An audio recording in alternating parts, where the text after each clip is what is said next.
अस्सलाम वालेकुम, मैं हूं जाहिद हसन। आप देख रहे हैं मेरा यूट्यूब चैनल। तो दोस्तों, आज हम बात करेंगे सैयद अहमद शहीद की, जिन्होंने शाह अब्दुल अज़ीज़ रहमतुल्लाह ताला अलैह के बाद तहरीक मुजाहिदीन को आगे बढ़ाया।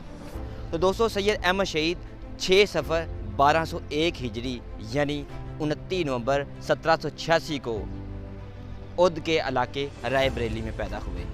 ये बरोज़ बुध था जिस दिन आपकी पैदाइश हुई। बचपन के बारे में कुछ ज़्यादा मालूमात तो नहीं है, अलबत्ता बचपन में आपको हुसूल इल्म का इतना शौक़ भी नहीं था। 17 या 18 साल की उम्र में तलाश माश के लिए लखनऊ आए।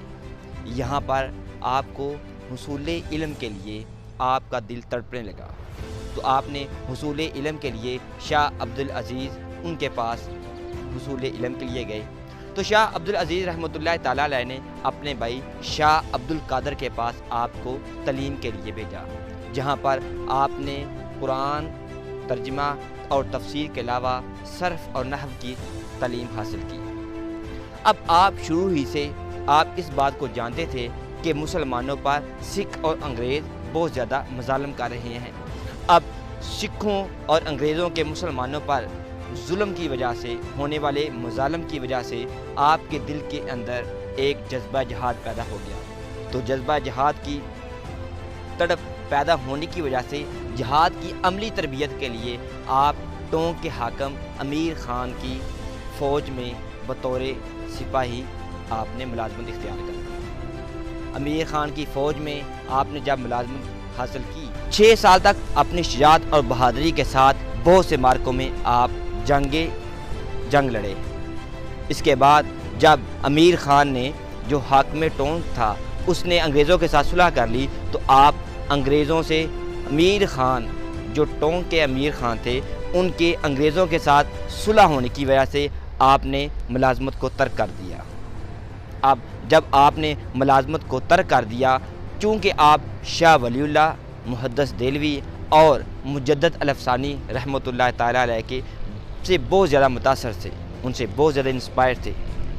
अब होता इस तरह है, जब आपने तर्क मुलाजमत की तो उसके बाद आपने शाह अब्दुल अज़ीज़ रहमतुल्लाह ताला अलैह के हाथ पर सिलसिला नक्शबंदिया में बैत हासिल कर ली। कुछ अर्सा बाद आपको खरका खिलाफत अता हुआ, तो बहुत से जय्यद उलमाए कराम, जिनमें मोहम्मद यूसुफ, शाह अब्दुल हई और शाह इस्माइल जैसी अजीम हस्तियों ने आपके हाथ पर बैत की। अब इन अजीम हस्तियों को देखने के बाद कि लोगों ने जोक दर जोक आपके हाथ पर बैत की।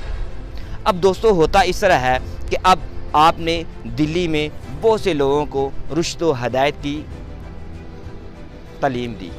इसके बाद आपने मेरठ, मुजफ्फरनगर, सहारनपुर के इलाकों के दौरे किए, जहाँ पर तबलीग की और शम्मा हदायत तमाम लोगों तक पहुँचाई।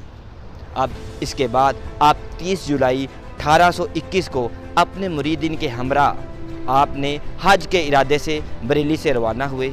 अब बरेली से रवाना होने के बाद आप बनारस, पटना, सहारनपुर और कलकत्ता के इलाकों से होते हुए जब कलकत्ता पहुँचे, तो वहाँ पर भी बहुत ज़्यादा लोगों को आपने दीन तौहीद की दावत दी। अब 3 माह आपने कलकत्ता में क़याम किया। इसके बाद आप यहाँ से बहरी रास्ते से हिजाज़ मुक़द्दस की तरफ रवाना हो गए। आपने जब हिजाज़ मुक़द्दस पर हज का फ़रीज़ा अदा किया, तो इसी दौरान आपने दुनिया के तमाम इलाकों से आए हुए जय्यद उलमाए कराम से आपने मुलाकात का शर्फ भी हासिल किया।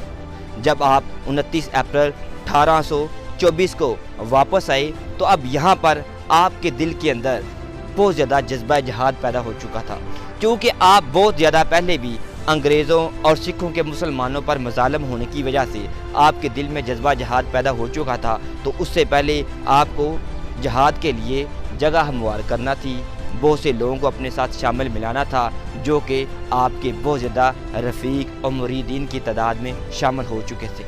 अब आपने सिखों के ख़िलाफ़ बाकायदा अमली जिहाद का आगाज़ कर दिया। अब आप अपने रुफ़का और मुरीदीन के हमरा आप दिल्ली से होते हुए कंधार, गज़नी, काबुल से होते हुए जब पेशावर पहुँचे, तो यहाँ पर अकोड़ा खटक के मकाम पर 1826 को एक सिखों के दरमियान बहुत बड़ा मार्का हुआ। اب یہاں پر سکھوں کو شکست ہوئی اور سکھوں کے جرنیل بدھ سنگھ کو پسپائی اختیار کرنا پڑی۔ دوستو آج کی ویڈیو آپ کو کیسی لگی؟ اپنا فیڈ بیک دینا نہ بھولیے گا، اپنا اور اپنا ارد گرد کے لوگوں کا خیال رکھیے گا۔ شکریہ۔